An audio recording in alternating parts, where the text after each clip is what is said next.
My name is Sam DeBow, and I am double majoring at URI in textile merchandising and design, as well as writing and rhetoric. However, just last semester, I was not majoring in the latter. After I finished my freshman year, I was 2 classes behind on my track to graduating on time, so I decided to take summer courses, one of which was Writing 104. I was expecting a boring writing class like the ones I was so used to taking in high school, one where we were given a topic and we had to write an essay on that topic that would then be ripped apart, leaving me feeling like I should still be in elementary spelling classes. However, I was pleasantly surprised to find that it was nothing like that. Frank allowed each student to have their own voice and encouraged unique forms of communication and ways to relay our message.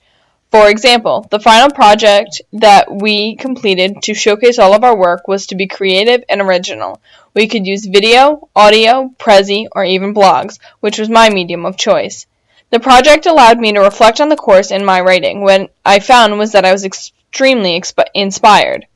Post Writing 104, I found myself writing more and thinking about how I could relate this to my fashion major. I ultimately decided to minor in writing. However, when I went to discuss this with an advisor, I realized that I wanted to get all I could get out of this and decided to make it a second major. Thus, the Writing 235 class that I just completed this spring semester, which I strategically formed my schedule around so that I could be in Frank's class once more. I also began to join these 2 majors together in ways outside of the classroom by creating a blog that I continue to maintain today. The Writing in Electronic Environments class that I had enrolled in was something that definitely interested me because it's very apparent how important technology is in the lives of people today.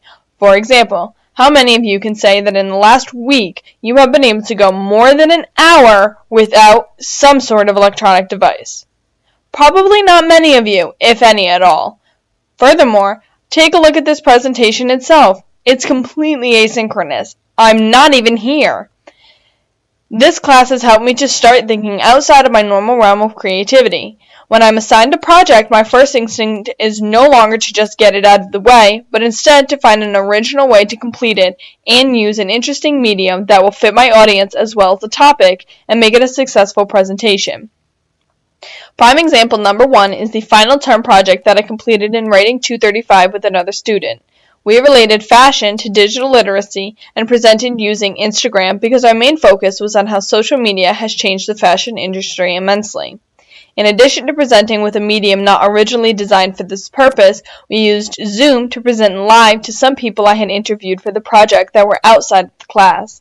To top it all off, we developed an Etherpad discussion to allow those participating in class and those participating digitally to talk and answer our questions together so we would have a variety of audiences watching us. I am extremely proud of the final project, and it most certainly would not have gotten to the point it ended up at without the information I gained from taking these courses. Furthermore, what made the class even more interesting to me was that the course project this semester was to maintain a blog. The blog had criteria that it needed to follow and had to complete certain objectives, but it could be about nearly anything that was of interest to us. So naturally, since my current blog was pretty disorganized and, well, to be honest, it was awful, I asked if I could use my blog and alter it to meet the project requirements. Naturally, Frank said that it would be fine, and my blog flourished now that I had a sense of successful guidelines. Even more exciting is the fact that I was able to attach the link to my blog to an online application I submitted for a summer internship, and it was my blog that helped me earn a spot. I was so excited that I emailed Frank right away to share the great news. As many of the professors at URI, he shows interest in his students and wants his courses to make an impact on them. And let me tell you, they definitely made an impact on me. In just 2 writing courses, I went from dreading yet another essay written course to a writing major with an up-and-coming fashion blog and an internship writing for an online fashion site. I never saw it coming, but I certainly wish that I had the ability to take the course sooner. It has changed a lot for me, and I know many students that I went to high school with that would have seriously benefited from these courses. It's something that I promote regularly. I appreciate you all listening, and I hope that you enjoyed watching as much as I enjoyed making it. It was my first time working with this medium that I learned about in Frank's class, of course, and if you're interested in checking out my blog, the site that I will be writing for, or the project that I mentioned, the links are below. Thank you again.